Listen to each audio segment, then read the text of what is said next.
My family came up from Sydney in 1949 when I was 18 months old, and I grew up in the Cairns area. I've always been interested in nature and wildlife. My parents were both classical singers. They'd met at the Conservatory of Music in Sydney, and my mother used to sing on the ABC and in the Sydney Town Hall before she came up to Cairns. And as much as she wanted us to become musicians, I was always more interested in wildlife and snakes, lizards. Always had a couple of blue-tongue lizards in the backyard. It wasn't until I was in my 40s that I finally took some singing lessons and learned to sing properly. This call came from a distressed girl, Carly, who had rung the police. Thank God you're here, the snakes are here.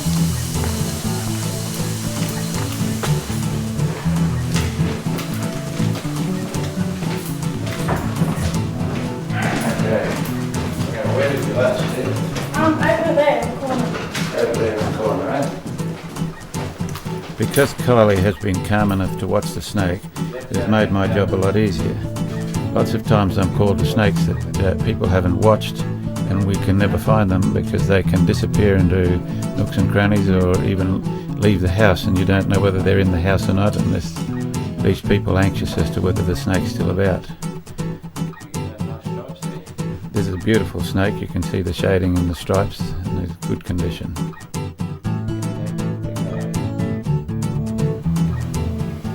And what I do is I get that U part I've got down there and put it in the top of the bag. Like so. There he is in the bag for you. Thank you. You're a brave girl, aren't you? Okay. As Carly was nice and calm, I thought I'd take the opportunity to teach her a little more about her snake, the brown tree snake.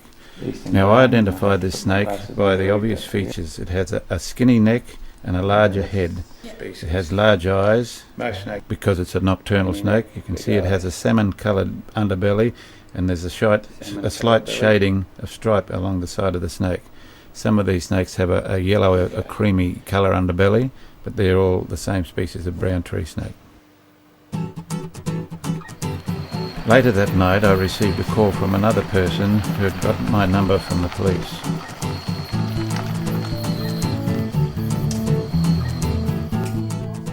I could see straight away it was a small amethystine python, commonly known as a scrub python.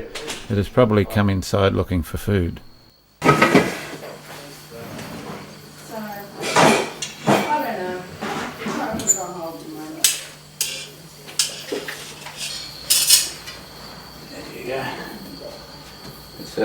An amethystine python is readily identifiable by its distinctive pattern. Each specimen of this snake will have exactly the same pattern on it. These snakes can grow to be quite large. Some specimens have been found at almost 30 feet in length. They've been known to eat wallabies, they eat possums, and survive quite well on scrub turkeys in the rainforests around Cairns.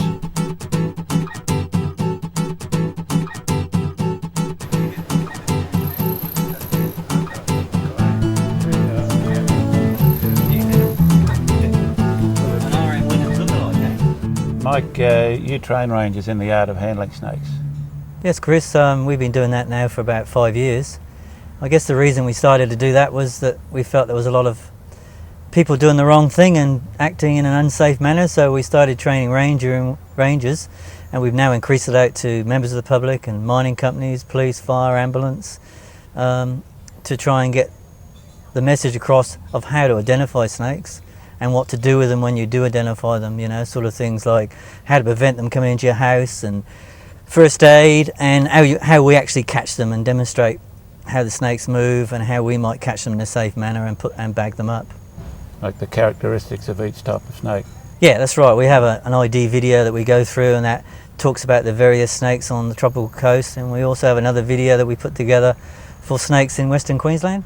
Mike, some of the problems I have when people ring up is they haven't got a clear picture in their mind of what the snake looks like, and they can't tell me exactly where the snake's gone because they're panicked. So a couple of things they need to do is to keep their distance from the snake, especially if they can't identify it, but at the same time just have a look and see any distinguishing marks on the snake so I've got an indication of what sort of snake it is, and then to watch where the snake's gone, and when they ring me I can give them a rough estimate of what type of snake it is, and if they keep their eye on where the snake's gone, then while I'm coming to get it, it makes it a lot easier for me to find the snake, because on a lot of occasions you wind up having to go through a lot of private and personal effects to find a snake in a cupboard or something if it's shifted. Yes, Chris, I think I'd have to agree with that. I mean, nothing worse than having to go through people's private dirty washing and so on. I think that's one of the advantages of using a snake hook or a snake tongs. At least you feel a bit safer, but it is extremely difficult. We get a lot of these people that ring up on the telephone wanting us to identify snakes on the phone. It's okay if you can get a decent description out of them. Like, for example, the department doesn't think and doesn't recognise pythons as being a problem if they're just in the backyard, for example. They have to actually be inside the house. And I think what we usually do is try and explain to people that when they saw it, can they still see it? And if they can still see it, keep an eye on it so that when the guys come out, they've got a chance of finding it, because if they just turn away for a couple of minutes, you'll never find the snake. Most of the calls we get for harmless snakes in the house, because the snakes that generally get inside a home have climbed to get in there, and or most of the snakes that climb are harmless snakes. Well, that's dead right, Chris. I mean, that's one of the reasons I guess that I originally started the snake awareness courses that we've been running in Townsville. Is the primary role when I started that was for snake ID, so people can learn to live with them and learn if you can get the benefits of a course like that for half a day, where they can at the end of it tell the difference between a python, a tree snake and a venomous snake. When you do get a snake going inside the house, they are not so paranoid about it, and so they're more happy to leave it there, and especially if it's on the veranda, for example. We've been trying a lot to do that. So if they've got a python on the veranda, for example, we can usually convince them to leave it alone. So really we're shifting them for people's peace of mind. It's not that the people are in danger from the snake, that the snake's in danger from the people. Occasionally people are bitten by dangerous snakes, and untreated snake bites may be fatal. For first aid advice, we visited the intensive care unit at the Cairns Base Hospital and spoke with the intensive care specialist, Dr. Drew Wink. Hello, Drew. Morning, Chris. We're here to discuss the pressure immobilisation bandage which we use on snake bites. Okay, so the treatment of snake bite is very important in Australia. The most important first thing about snake bite is you have to assess the patient's airway, breathing and circulation, and conduct basic life support if those three things are abnormal. The next most important thing is the pressure immobilisation bandage, which is very much a simple thing to do, but can be confused. We'll now commence the application of a pressure immobilisation bandage. We should always start at the point of the snake bite itself, which is on the dorsum of the hand in this patient. Place it firmly but gently over the bite, stretch the bandage, and very firmly wrap the arm.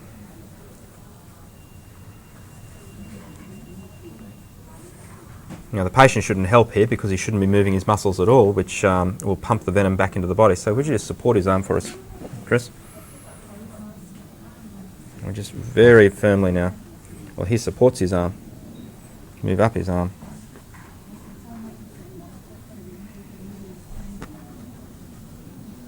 So each time he flexes his muscle, it increases the spread of the venom, does it?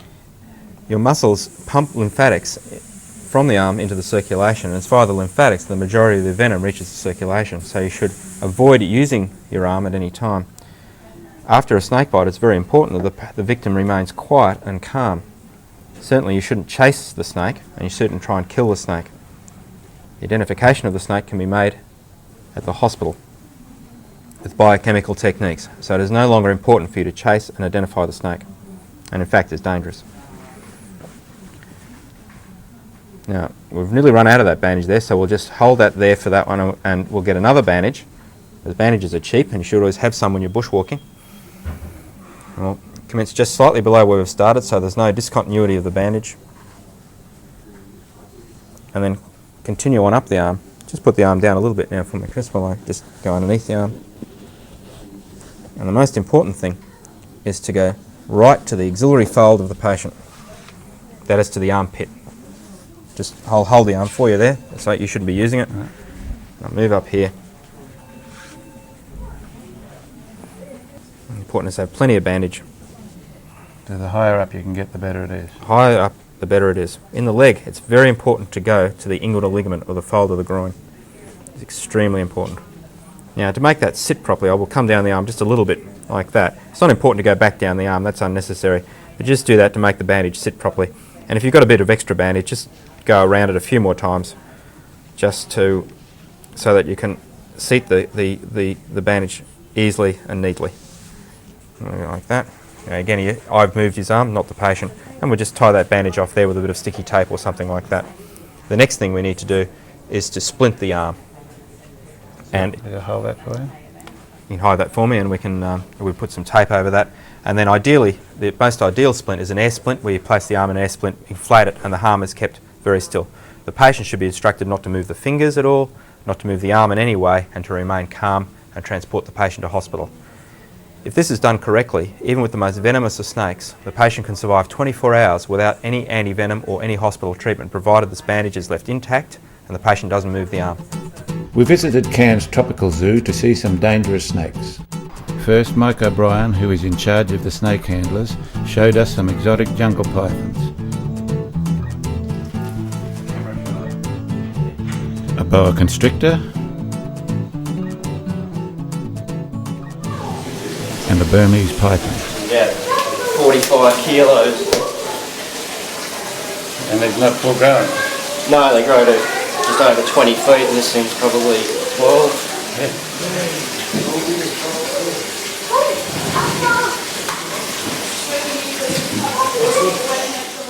Then we moved outside to see the dangerous snakes. Mike gave me a brown tree snake to hold so we could demonstrate the differences between it and the taipan. They're a nocturnal snake, and that's why they've got such big eyes. If you have a look at the head of the taipan, you can see it varies a lot from the brown tree snake. You can see that the neck on the brown tree snake is a lot narrower than the jowls at the back of its head, whereas with the taipan there's not a lot of difference. You can also see the coloration in the taipan's head. It's got that cream face. This particular snake has got a reddish tinge to it, but the colours of these snakes vary.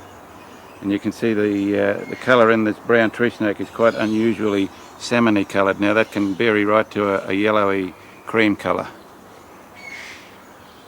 This taipan's been used to being handled, so you wouldn't take any risks with it. It'd still bite you and kill you, but you wouldn't be able to do this with a snake that was just freshly picked up in the bush. This snake isn't agitated or upset because it's used to being handled, but the actual taipans are an extremely nervous, skittish snake in the wild, and they don't react quite like this. These snakes are in really prime condition because in the zoo here they look after them with all veterinary care, and they don't get any of the worms and parasites that snakes in the wild get. Mike's going to introduce to us now a eastern brown snake. And the eastern brown snake is not as dangerous as a taipan, but its venom is more potent than a taipan. The snake doesn't have the delivery mechanism of a taipan. What makes a taipan dangerous is the fact that he's got these big fangs up the front like needles, and he can inject a lot of venom in, whereas this snake doesn't have the capacity to inject so much venom, but the actual venom is much more toxic from this snake. It's quite a nervous, skittish sort of snake and will attack as well, but not quite as often as a taipan. How big would these snakes grow to be in full size, Mike? 2 metres to 2.2 metres. Getting up towards 7 foot. Yeah.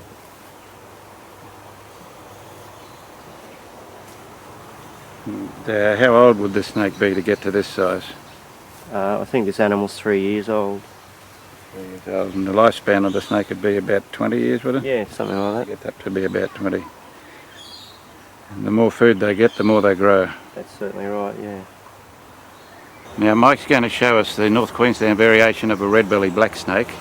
These snakes were very common in North Queensland, that the cane toads have had a detrimental effect on them because these snakes are wetland snakes, and they therefore come in contact with the toad a lot more often than other snakes. You'll notice that this snake doesn't have the particular red belly that's endemic with these snakes, and the further north you get, there seems to be less red coloration in the belly of the snake. The snake is a venomous snake, and Mike tells me that there's been actually no deaths attributed to this snake, but they could kill you if you didn't get treatment for the bite. The snake, when it's angry and aroused, it flattens its neck out quite like a cobra, and will sit up and in a threatening poise. Most of these that I've found have been in the Bayview Heights area and close to waterfalls and rocks, water courses and rocks and those types of places.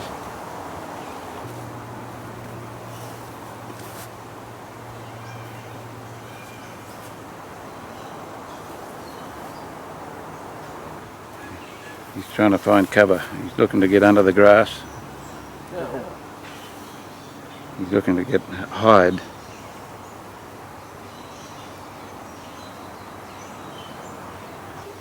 There he goes, his neck's starting to flare up now.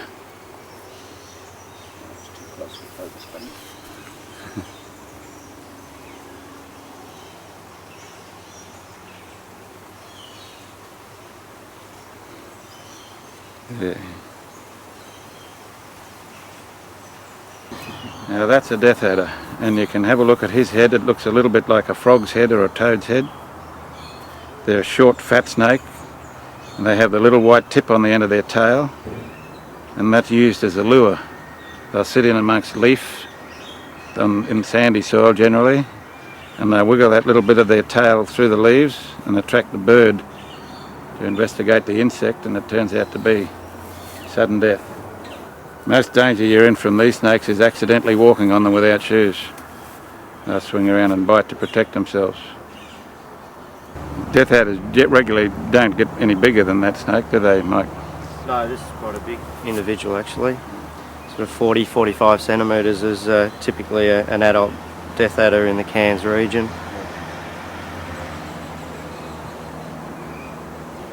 This species of death adder, there's a number of different species, is typically a lizard eater. Some of the other species will eat mammals more often than lizards, and as a result of that, because introduced mammals that have displaced native rodents and things are not insectivorous, they're not attracted to the lure, and therefore populations are in decline in some areas.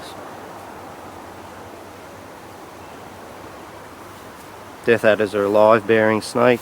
It's thought that they produce offspring every 2 years, and rather than producing babies every year, because there's a high survival rate among death adders because they are very sedentary in their behaviour. They're not out crawling around looking for food and exposing themselves to predators. They're actually sitting around waiting for food to come to them. So the suggestion is that a lot of babies survive, so there's only a requirement to produce every second year.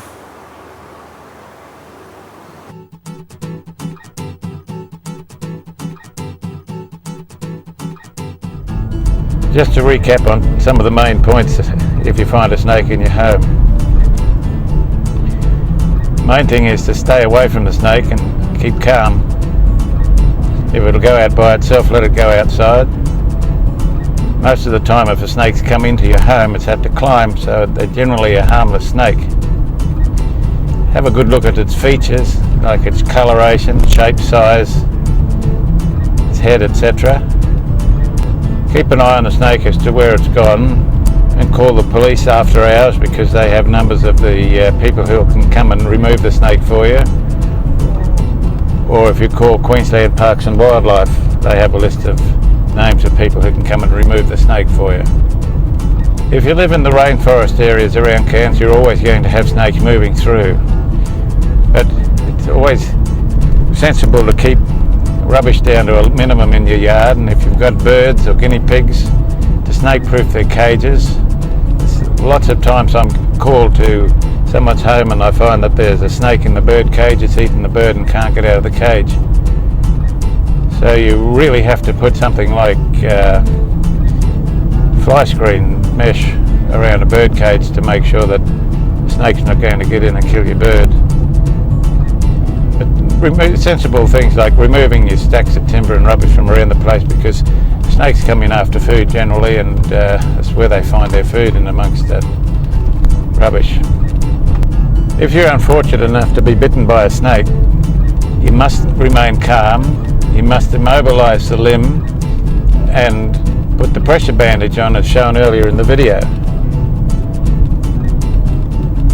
Then call for help from the ambulance.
Caro mio bene